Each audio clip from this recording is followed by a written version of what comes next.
Hey WWE fans, this is Rick from rickswrestlingblog.com. Hey, I want to talk a little bit about the stuff that's been going on so far Monday Night Raw, Smackdown, and leading up to the Royal Rumble to see, let's see if we can get some ideas of what WWE has in mind here. Let's see. So, for example, we've been seeing Brodus Clay and Tensai going at it. All right, which is good because they haven't been doing anything with the Funkadactyls or well, actually they have their own show, but Funkadactyls with the Tons of Funk. So with Tons of Funk, they've just been funking it up. I mean, they haven't been doing nothing. They've been jobbing to everybody and anybody. So I'll tell you what, I like the fact that they started a feud here. I like the fact that they brought up Woods, and I like that they're now splitting up the Funkadactyls from Brodus Clay. I think Brodus Clay can be a pretty good heel if they use him right. My concern is that okay, so he's having a battle right now with Tensai, and you know technically Woods, which is fine. But when you're done here, what are you gonna do? Is he gonna go back to jobbing? Because to break him up for maybe 2 months so that they can have a couple little battles here and there, and all of a sudden after that he's just everybody's jobber. I don't know. We'll see what the creative team has in mind here, but I like the fact that they split them up. I just want them to go somewhere with it. So hopefully they're not going to screw that all up. So we'll see. I can probably see a Royal Rumble type match with Xavier actually. Hopefully that would be kind of cool to see it at Xavier versus Brodus at Royal Rumble with the Funkadactyls and Xavier Woods corner. I think that would be pretty cool. So we'll see what happens. All right. You got this Cody Goldust versus the Wyatt family going on. This is a little confusing because the Wyatt family versus Daniel Bryan. The Wyatt family versus CM Punk. Of course, now the Shield gets involved with CM Punk. So they pulled him out of there. So where are they going with the Wyatt family here? Are they against CM Punk? Are they against Daniel Bryan? Are they against Cody Rhodes and Goldust? So I guess they left the door open for all three, and technically it looks like they kind of shut the door on the CM Punk one.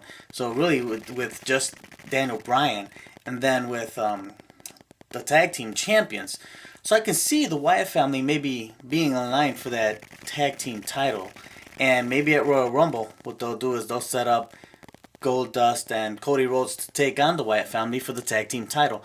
What I'm concerned with is if you take the titles away from them too soon, what exactly are you going to do with Cody Rhodes and Goldust? These guys are getting a lot of pop, especially Goldust, because he's like the comeback player of the year. And I like this guy. Now, yeah, there's been a lot of talk about having them turn on each other and probably battle it out at WrestleMania. I'm not too fond of that idea, mostly because once they're done, what are you going to do?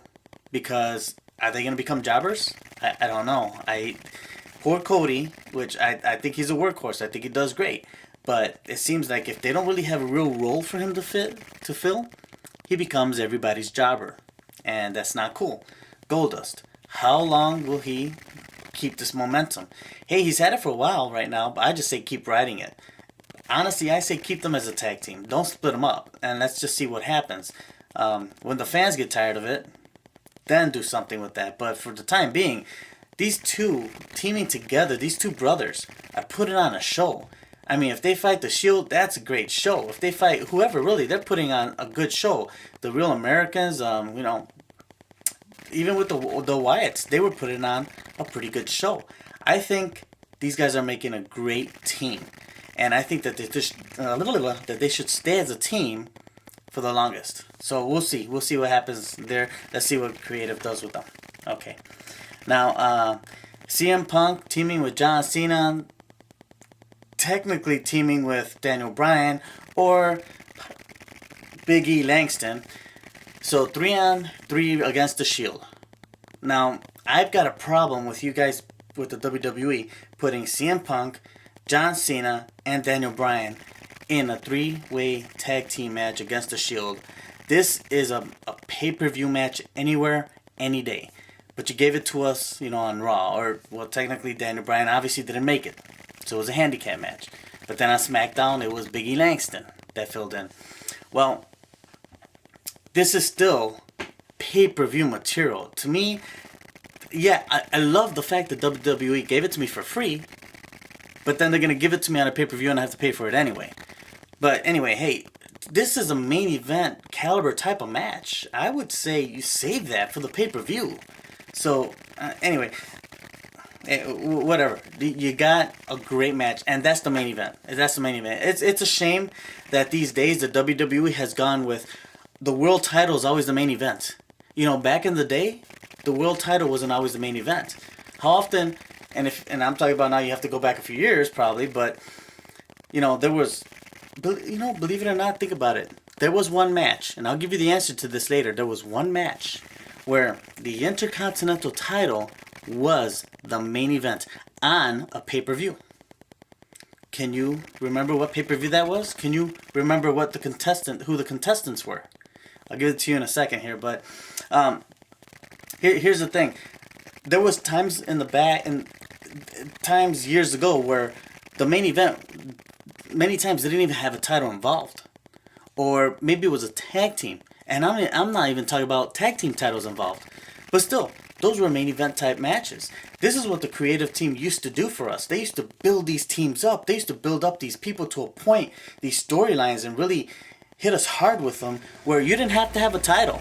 You were not you didn't have to have you didn't have to be the champion to defend that title. So guess what? That was your main event, and there was no title involved. Hey, anyway, so what I was talking about was that match was at Wembley Stadium when Bret the Hitman Hart defended the Intercontinental Championship against the British Bulldog, and he lost to the British Bulldog up there in Wembley Stadium. And it was the main event. There was over 80,000 plus fans, one of the biggest pay-per-views in the history of the WWE, and the Intercontinental title was the main event, not the world title. Anyway, let's get back. I digress.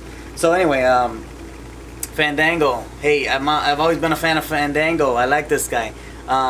Okay, so now he's gonna go up against Big E and go for that Intercontinental Championship.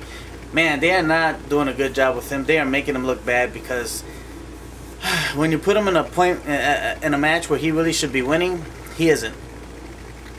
You put him against Big E, but you're building up Big E. He's a new champion. And all of a sudden, you put him with the big guys, too. You put him with John Cena. You put him with CM Punk. And all of a sudden, we're supposed to get excited about Fandango versus Big E? There's no way Fandango is going to win the title from Big E. I mean, if I'm wrong, great. I hope I am. That would make things more interesting. But I seriously doubt it. So, anyway. These are some of the things that have been going on in WWE lately. So, the Divas Championship, I have no clue what they're doing with that. Who's the next contender? I don't know. Natalia's lost already, so Bree's lost already. Who else is? Nikki isn't doing much. I mean, the only ones that can really compete for that world title is people like Layla, who they're not even using. You know, there might be a couple here and there, but they have to build them up. They have to spend some time building them up. So, you know, the Divas division is being carried by AJ, and only AJ right now. So we'll see, because she's held that title for a really long time now, and she's about to break some kind of record here on holding that title. So that's great. But the fact is, there is no competition. They're focusing more on the show than they are in wrestling, you know. So don't get me wrong, the Total Divas show has actually been kind of cool to watch, but you know, at the same time, we want to see a women's division really develop and really have some good hardcore matches. Because I'll tell you what, right now TNA has better knockout matches. Okay, they at one time, TNA used to actually have knockouts tag team champions, which that disappeared. They didn't even mention that, did they? So anyway, that's it for now. But Royal Rumble's coming up, and I'm keeping my eyes out because I know Batista's coming back, and I wonder what role he's gonna play. Yes, I do expect him to be in the Royal Rumble, but will he win? Will he be the one to go up against Orton for the World Championship at WrestleMania? I think that would actually be pretty cool to see. Orton versus Batista. But will that happen? I have my doubts, but it's kind of cool to have a big name do that, so we'll see. Will Jericho be back? Will The Undertaker be back? Will he be defending his title? Okay, now I digress. I'm going to WrestleMania, but still, anyway. Royal Rumble. I'm still excited. We're going to get it, and because I am expecting a CM Punk, John Cena, and I don't know if it'll be Daniel Bryan, but I'm expecting a trio against the Shield. And I'm expecting a nice Royal Rumble match itself with some good surprises in there. I'm expecting a Divas match, and don't know what else to expect in that pay-per-view. They're not necessarily using a whole lot of people. Sin Cara, they got a new Sin Cara who's trying to be the Rey Mysterio of the future, but that's not really working out just yet. So anyway, so hopefully they got some good stuff coming up for Royal Rumble, and we'll be keeping in touch to see what's going on. All right, thanks for watching.